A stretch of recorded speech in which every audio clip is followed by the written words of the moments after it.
My name is Marcus Delgado. I'm 22 years old, and I live in Flagstaff, Arizona. What happened to me last summer flipped my entire world upside down and made me question everything I thought I understood about family, loyalty, and trust. I don't say that lightly. This isn't just a story about being caught off guard.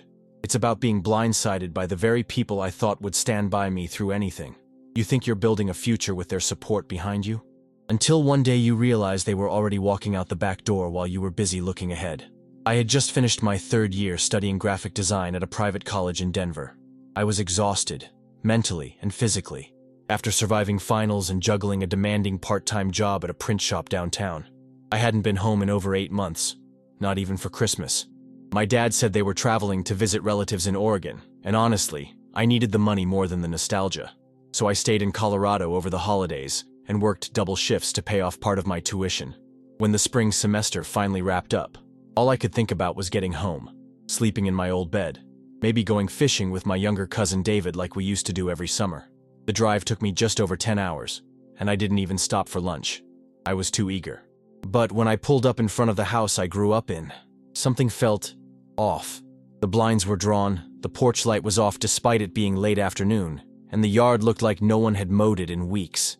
I figured maybe my folks were still out of town. But then I saw it. A crooked for sale sign staked right into the front lawn. I got out of the car slowly, heart pounding, as if every step toward the house was peeling back layers of a dream I wasn't ready to wake up from. The windows were completely bare. The living room was visible through the glass, empty. No couch, no TV, no trace of the life that used to echo through that space. It was like the house had been gutted of every memory. 3 large blue plastic bags sat on the front steps. They looked like they had been left out in the sun for days. One of them had burst slightly open at the top, revealing a bundle of old notebooks and a denim jacket I hadn't worn since high school. My fingers trembled as I opened the others. My sketchbooks. A shoebox filled with family photos. My football from junior year. Basically my whole childhood and adolescence, crammed into discount garbage bags like forgotten leftovers. I called my dad first, straight to voicemail. Then my mom. No answer. My older brother, Jordan, who lived a few hours away in Tucson, picked up on the second ring. "Marcus?" he said, confusion in his voice. "Why are you calling me now?" "Where is everyone?" I asked, trying to keep my voice steady. "Why is the house empty? What the hell is going on?" There was a long pause on the line. I could hear traffic in the background, maybe wind through a cracked car window. "Didn't they tell you?" he finally said. "Tell me what?" "They moved. I thought you knew. Dad said they had talked to you about it weeks ago." "No," I said, my voice sharp. "No one said a damn thing." Another pause. Then he mumbled something about calling me back and hung up. I stood there alone, watching the sun dip behind the edge of the roof, casting long shadows across the lawn. Everything felt surreal. It was like I had fallen through a trap door into someone else's life. I couldn't even bring myself to sit down on the steps.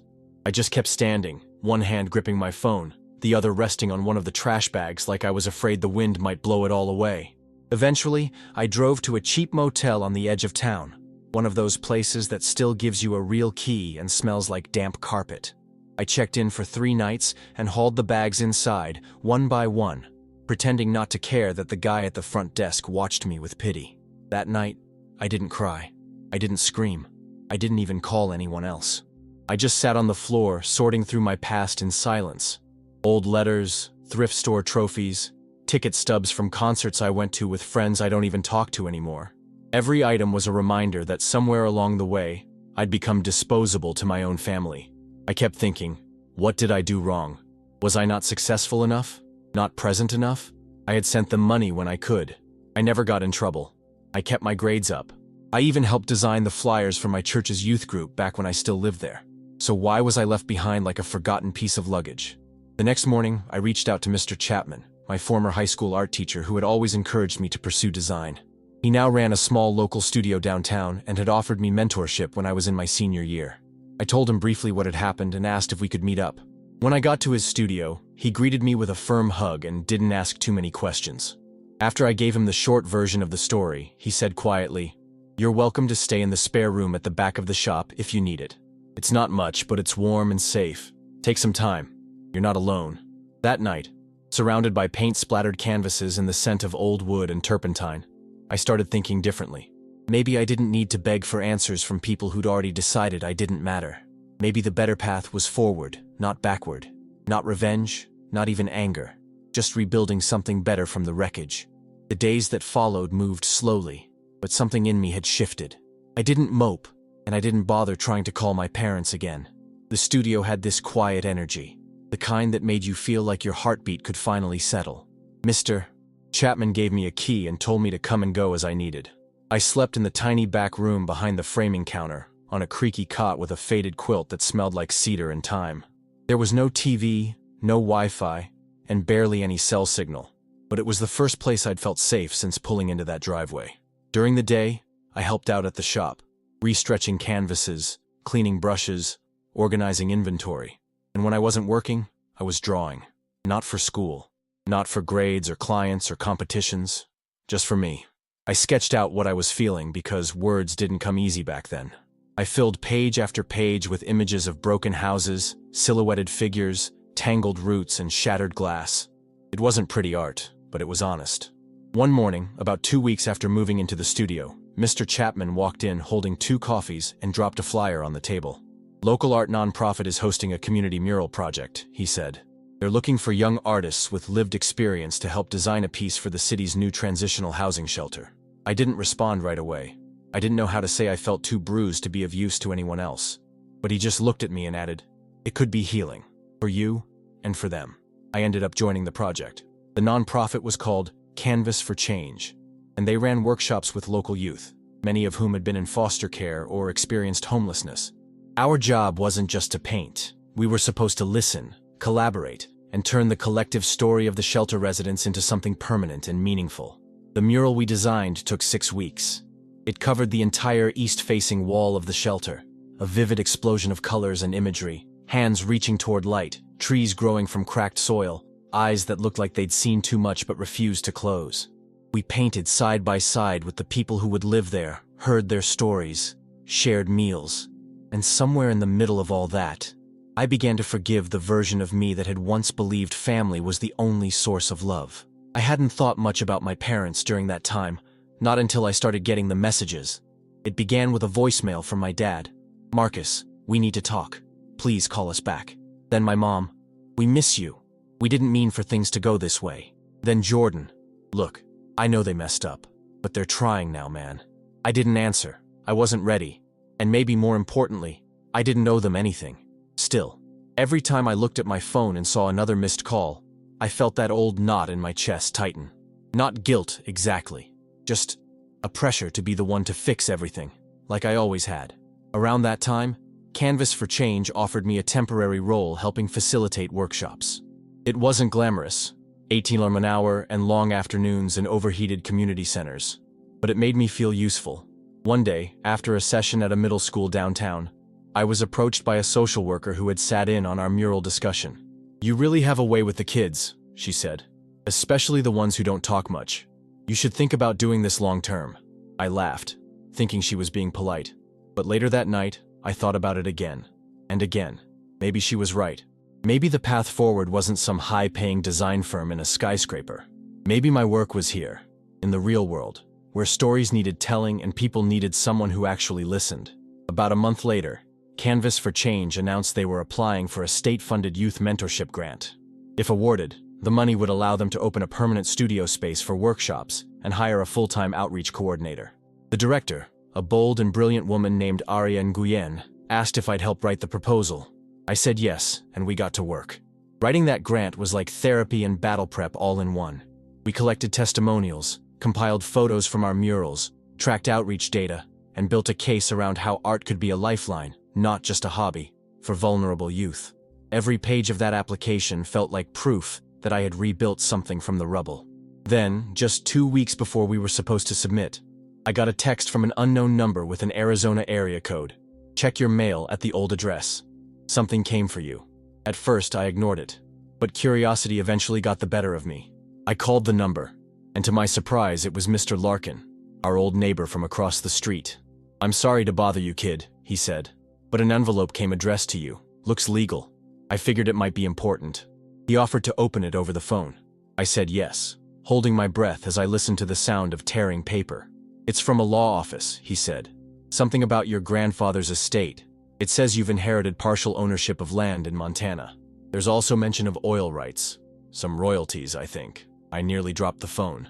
My grandfather, on my mother's side, had passed when I was a teenager. I barely remembered him, other than that he used to take us camping every summer and that he spoke in quiet riddles. I had no idea he'd left anything behind, let alone something of value. When I asked how long the paperwork had been sitting there, Mr. Larkin said, "Postmarked about 9 months ago. Same month your folks moved out. 9 months ago." The timing made my stomach turn. That evening, I sat alone in the studio, the letter now in my hands, after driving back to retrieve it from Mr. Larkin personally. The inheritance was real. The oil company had bought drilling rights to a section of land, and the proceeds, my share, amounted to nearly $280,000. It had been legally mine since the paperwork processed. The only thing stopping me from knowing about it had been them, my parents. They'd received the original notice because I was still listed as a dependent at the time. They must have known. They must have read it. And yet they left me behind without a word. Not out of desperation. Not because they had no choice. But because they thought they could take something that didn't belong to them. Or maybe they just thought I didn't matter enough to include. I didn't sleep that night. I lay on the cot in the back of the studio, staring at the ceiling while the hum of the old air conditioner buzzed softly in the background. My thoughts looped in circles. Questions I couldn't answer. Emotions I didn't have names for. Anger, sure. But also this deep, nauseating sadness that felt like being homesick for a place that never really existed. The next morning, I met with Aria to go over the grant edits, but I could barely focus. I told her everything. The house, the garbage bags, the oil rights, the letter, all of it. She didn't interrupt. Just listened the way people do when they're not trying to solve your problems, but just be present in them. When I finished, she said something that stuck with me. People think betrayal always looks like screaming or violence, but sometimes it's just a closed door you didn't know was supposed to stay open. That's what it felt like. Like I had spent years knocking on a door I thought I had the key to, only to realize someone had changed the lock behind my back. We submitted the grant application a week later. All 41 pages, neatly formatted, carefully worded. And while we waited for the verdict, I threw myself into the work even harder. I led 3 mural sessions, mentored a teen named Deshawn, who reminded me a little too much of myself, and started drafting a zine with stories from youth who had aged out of the foster system. Then the phone rang. Unknown number. Area code from Prescott. My hands knew the rhythm of those numbers by now better than my own. I stared at the screen, let it go to voicemail. But this time, I listened. It was my mom. Her voice was low, raw in a way that made my throat tighten even before she spoke. "Marcus, I know you probably don't want to hear from us. I wouldn't blame you. But your father's in the hospital. Heart problems. It's not good. Please, just talk to us." I played the message 3 times. Not because I wanted to help, but because I needed to know if it was real. Part of me thought it was another manipulation tactic. Part of me wanted to scream. But a smaller, more exhausted part just whispered, "Of course." I didn't respond. Not right away. But I did call Jordan later that night. He picked up after 1 ring. "Hey," he said, like he'd been waiting. "I got the message," I said flatly. "Yeah, it's real. He had surgery yesterday. They're keeping him under observation." Silence. "Look," Jordan continued, "I'm not saying everything's okay, but if you want to see him, now's the time." The next morning, I got in the car and drove the 2 hours to Prescott General. Not because I forgave him, not because I missed him, but because closure sometimes requires a witness. When I walked into the room, my father looked smaller than I remembered. Pale, tethered to machines. My mother sat beside him, clutching his hand like it was the only thing anchoring her to the room. She stood when she saw me. "Marcus," she breathed. Thank God. I didn't hug her, didn't smile, just nodded and stood by the window. My father turned his head slowly. Our eyes met. "I wasn't expecting you," he said, voice hoarse. "I'm not here for you," I replied. "I'm here for answers." There was a long silence. Then he sighed and looked away. "I made a mistake," he said. "I panicked. When the letter came about your grandfather's land, I saw a way out. We were behind on everything. The mortgage, the bills. I didn't think we could tell you. I thought maybe we could fix it first. Make it look like we had it together." "And the garbage bags?" I snapped. "That part of your fix too?" He flinched. My mom looked down. "We thought if we left quickly, you'd be better off," she whispered. "We didn't want to burden you." I laughed. Bitter. Sharp. Burden me? You buried me. They both looked broken. But I didn't feel vindicated, just tired. "I'm not here to forgive you," I said. "Not today. Maybe not ever. But I need you to understand something. I built something without you. And whatever future I have now, it's mine. Not yours to claim or take credit for." I turned and walked out before either of them could respond. I didn't look back. A week later, Canvas for Change received news from the State Department. We'd been awarded the grant. $185,000 in funding over 2 years. Enough to rent a larger space, hire 2 more staff members, and expand our programs across the entire county. Aria cried when she read the email. I stood there stunned. The weight of every betrayal, every night spent doubting myself, collapsing into this one moment of validation. That same week, the royalties from my grandfather's land were officially transferred to my personal account. I didn't tell my parents. Didn't tell Jordan either. Only Aria and Mr. Chapman knew, and they both hugged me without asking a single question. I used a portion of the money to set up a scholarship fund for creative teens from unstable homes. Named it after my grandfather, the quiet man who apparently saw something in me before I even knew how to see it in myself. I wasn't trying to erase what had happened, but I could rewrite what came next. The first scholarship recipient was a kid named Leo. He was 16, skittish, and barely spoke above a whisper during his first few weeks in the mentorship program. His social worker mentioned that he'd bounced between 5 foster homes in 2 years and used to draw comics on the backs of fast food napkins when he didn't have a sketchbook. The day we handed him a set of new markers and a proper moleskin, he cried. Not loudly, not dramatically, just a single tear, quiet and stunned, like he hadn't expected to be seen. Watching Leo reminded me of myself. Not in the details, his life had been harder in many ways, but in the feeling. That quiet, persistent ache to belong somewhere, anywhere. It was that same week when the Flagstaff Gazette ran a story on the work we were doing with the new grant. They featured photos of our murals, quotes from Aria, and a small profile on me, calling me a local changemaker. I winced at the headline, but the visibility did exactly what Aria had hoped. It brought in a new wave of interest. Volunteers, donations, more kids, more stories. And with that visibility came the inevitable. 2 days after the article went live, I got a call from the receptionist at the community center where we now held workshops. "Marcus," she said nervously, "there's a woman here asking for you. Says she's your aunt." "Which one?" I asked, though I already knew. Celeste? Of course. My mother's sister, the family mediator." I stepped into the front office, and there she was, wearing her signature oversized sunglasses, clutching a reusable shopping bag like it held some kind of peace offering. "Marcus," she said with a forced smile. "I've been meaning to reach out for months." I didn't respond, just held her gaze. "They're hurting," she said, moving closer. "Your parents. Your mom can barely sleep. Your dad, well, you know his health isn't good." "I do," I said flatly. "And I still don't want contact." She seemed genuinely taken aback. "You can't mean that," she said. "Family's family." I let out a breath I hadn't realized I'd been holding. "No, Celeste. Family is who shows up when it's hard, not who sends you back into the world with trash bags and silence." She didn't have a response for that, just nodded slowly and placed the bag on the reception desk. "There's some photos in here. Letters, too. Your mom wrote you one every month. She just never mailed them." I didn't touch the bag. "If she wanted to talk, she could have told me the truth a year ago," I said. "Not come chasing me after I made something of myself." She left without another word. I stood there for a while, staring at that bag. I did eventually open it, weeks later, when I was alone and curious. But I didn't respond to the letters. Most were filled with regret and prayer quotes. None of them explained why it happened. None took real responsibility. Instead of dwelling on it, I kept building. By winter, we had grown enough to start a second workshop site in the southern part of town. I helped design the new space myself, converted an old auto garage into an art center, complete with a spray wall and a digital media lab. Leo helped paint the entrance mural. Then something unexpected happened. I got an email from a university in Phoenix. One of the professors in their urban studies department had read about the work we were doing and asked if I'd be interested in speaking to his graduate students. I stared at that email for a long time. Me? The kid who'd slept on a studio floor and almost didn't graduate?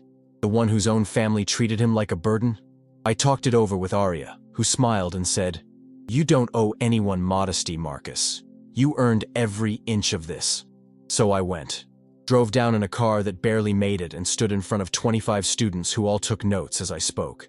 I told them about art as survival, about using pain as fuel, about systems that forget kids like Leo until they end up in mugshots or obituaries. I didn't read off a paper. I just talked, and for the first time, I felt like my voice had weight. After the talk, a student approached me. She had tears in her eyes. "I aged out of foster care at 17, she said. "Your story, it made me feel less alone." That night, back at my motel, I thought about the concept of legacy. Not the kind written in bank accounts or last names, but the kind that echoes quietly in other people's healing. I'd spent so long trying to make sense of my past that I almost missed what was happening in my present. I wasn't just rebuilding my life, I was helping others build theirs. A few weeks later, I received another letter, this time forwarded through the nonprofit's P.O. box. It was from my brother, Jordan. His handwriting hadn't changed. "Marcus, I know I've never really said it, but I looked up to you. Still do. I didn't handle things right either. I let them push you out, and I stayed silent. I regret that more than I can say. If you ever want to talk, really talk, I'm here. No pressure, just love." It was the first thing from my family that felt honest. Real. Not a manipulation. Not a guilt trip. Just human. I didn't write back right away. I wanted to think. I wasn't sure what I owed him, but I appreciated the tone. And for the first time, I didn't feel like I was choking on my own forgiveness. By the time spring arrived, things had changed so much that I barely recognized the life I had once been so desperate to reclaim. The old version of me, the one who drove 10 hours home thinking he was returning to open arms, felt like someone else entirely. Someone younger, someone softer, someone still hoping for something that was never really there. I wasn't bitter though, at least not in the way I had been.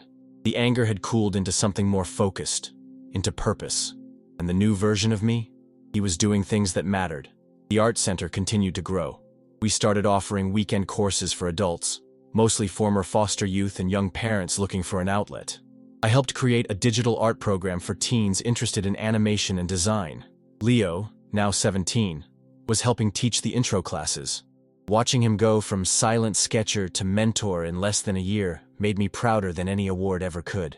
Then came the email from the Hatch Foundation, a major nonprofit that funds grassroots youth initiatives across the country. They'd heard about our project through the university and wanted us to apply for their annual fellowship program. The top recipients would get national exposure, ongoing funding, and mentorship from experienced leaders in the nonprofit sector. Aria and I spent nearly a month working on the application.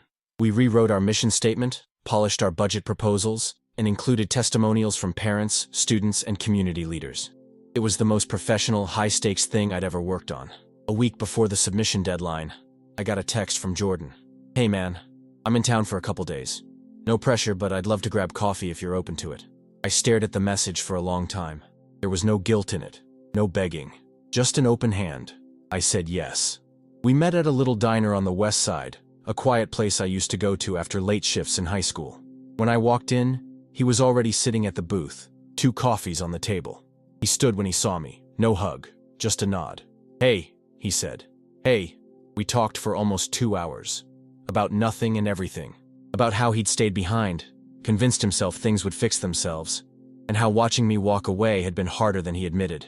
"You're the brave one," he said at one point. "I just did what was easy. I didn't offer comfort or excuses. I just listened, like someone had finally flipped the roles. When the check came, he reached for it. I let him. As we walked out, he paused and said, "I know you're not ready to come back to the family, and I'm not asking you to. But if you ever want a brother again, I'm here." I nodded, unsure of what to say. But the sincerity in his voice left a crack in my walls I hadn't realized still existed. A few days later, we submitted the Hatch Foundation application, and then we waited. In the meantime, we hosted our first public art show at the new center, featuring work from more than 40 students, some as young as 10. Others already in community college. Parents cried. Reporters showed up. Leo got a standing ovation when he gave a short speech about finding a home made of paint and people. That night, I stood in the center of the gallery, surrounded by laughter and light, and I realized something that shook me. I hadn't thought about my parents in days. Not with resentment, not with longing, just not at all. It was freedom. 2 weeks later, I got the call. "Hi, Marcus. This is Elena from the Hatch Foundation. I'm calling with good news. You've been selected as one of this year's fellows. Congratulations." I sank into my chair, overwhelmed. I wanted to shout, cry, call someone, but I didn't. I just sat there in stunned silence as she outlined what would come next. Interviews, press releases, funding, opportunities I had only dreamed of. When I hung up, I walked outside and stared up at the stars. The Arizona sky felt wider than ever, and for the first time since that spring day, when I found my childhood home stripped bare, I felt full of possibility, full of self-worth, full of a life that I had built. The past didn't own me anymore. It was a chapter, not a chain, and no matter who had tried to write me out, I had written myself back in, louder, brighter, bolder than ever. In the months that followed, everything moved quickly, but I moved with it. The Hatch Foundation flew me to New York for a week-long summit where I met other youth leaders, each with their own story of resilience and reinvention. Some had grown up in shelters, others in group homes, a few in detention centers. But we all had one thing in common. We were building something new from the ruins of something old. I gave a speech on the final day of the summit. Standing on a stage with lights in my eyes and strangers watching, I shared the pieces of my story that mattered most. Not the pain, but the transformation. I spoke about community as a verb, not a noun. About chosen family. About the power of being seen when you've been made invisible. The applause that followed didn't feel like validation. It felt like connection. When I got back to Flagstaff, things at the center were thriving. We had a waiting list for programs. Our second location had just signed a lease. A local business owner offered to sponsor our supply budget for the next year. And we just hired Leo part-time as our official youth art liaison, a title he wore with both pride and a name tag. I'd also started therapy. Not because anything was falling apart, but because I finally had the space to sort through everything I'd pushed aside. My therapist, a kind, sharp-witted woman named Dr. Keller, asked me in one of our first sessions, "What would justice look like for you, Marcus? Not revenge, not closure, but real justice." I thought about it. A long time. Eventually, I said, "Justice would be using what happened to me to make sure it doesn't happen to someone else." And that became the new mission. I didn't go back to my parents, but I did write them a letter. Not to reconnect, just to speak my piece. I told them I was safe, I was thriving, I didn't need them anymore. I also told them I'd forgiven them, not because they asked, or even deserved it, but because I refused to carry their weight on my back for the rest of my life. I never got a reply, but I didn't expect one. Sometimes silence is its own form of honesty. Last month, we hosted our biggest event yet, The Art of Survival, a citywide exhibit featuring stories and pieces from over 120 young artists who'd faced homelessness, abandonment, or foster care. The mayor showed up. So did half the city council. But more importantly, so did the kids. And their smiles. That was the only review I needed. I stood in front of one of Leo's paintings, a bright, chaotic masterpiece called Homesick for the Future. And I realized just how far we'd come. This wasn't a happy ending. It wasn't even an ending at all. It was a continuation, a promise, a declaration that no matter where you come from, or who lets you down, you can choose to create something better. Something lasting. Something louder than the silence you were handed. If you've made it this far, thank you. Truly. My story isn't just mine. It belongs to every single person who's ever felt left behind, thrown away, or forgotten. If this story resonated with you, please consider subscribing to our channel. Not just for the algorithm, but because it tells us this kind of storytelling matters. We're building a community here, a place where real stories are told, where people lift each other up, and where no one gets left behind just because life got messy. Drop your story in the comments, even just a piece of it. What have you overcome? What have you built from your own rubble? We read every comment, we reply when we can, and we carry your words with us. Together, we rise. One voice, one story, one brushstroke at a time.